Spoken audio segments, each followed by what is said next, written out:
मोमिनो, जब तुम नशे की हालत में हो तो जब तक उन अल्फाज को जो मुंह से कहो समझने न लगो, नमाज के पास न जाओ, और जनाबत की हालत में भी नमाज के पास न जाओ, यहां तक कि गुस्ल कर लो।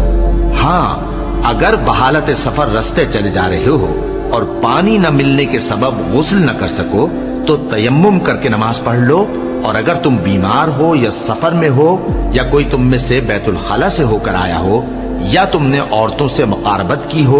और तुम्हें पानी न मिले तो पाक मिट्टी लो और मुंह और हाथों का मसा करके तयम्मुम कर लो। बेशक अल्लाह मुआफ करने वाला है, बख्शने वाला है। भला तुमने उन लोगों को नहीं देखा जिनको किताब से हिस्सा दिया गया था कि वो गुमराही को खरीदते हैं और चाहते हैं कि तुम भी रास्ते से भटक जाओ, और अल्लाह तुम्हारे दुश्मनों से खूब वाकिफ है, और अल्लाह ही काफी कारसाज है, और अल्लाह ही काफी मददगार है। और ये जो यहूदी हैं, इनमें कुछ लोग ऐसे भी हैं कि किताबुल्लाह के कलेमात को उनके मकामात से हटा देती हैं और कहते हैं कि हमने सुन लिया और नहीं माना, और कहते हैं सुनो न सुनवाए जाओ, और जबान को मरोड़ कर और दीन में तान की राह से तुमसे गुफ्तगू के वक्त राइना कहती हैं। और अगर यूं कहते कि हमने सुन लिया और मान लिया और सिर्फ इस माओ और राइना की जगह उन्जुर न कहते तो उनके हक में बेहतर होता और बात भी बहुत दुरुस्त होती।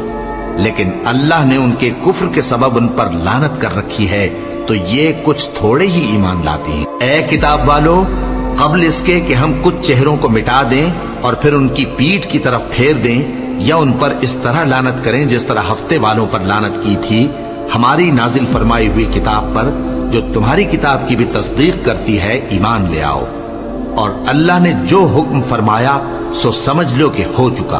अल्लाह इस गुनाह को नहीं बख्शेगा कि किसी को उसका शरीक बनाया जाए, और इसके सिवा और गुनाह जिसको चाहे मुआफ कर दे,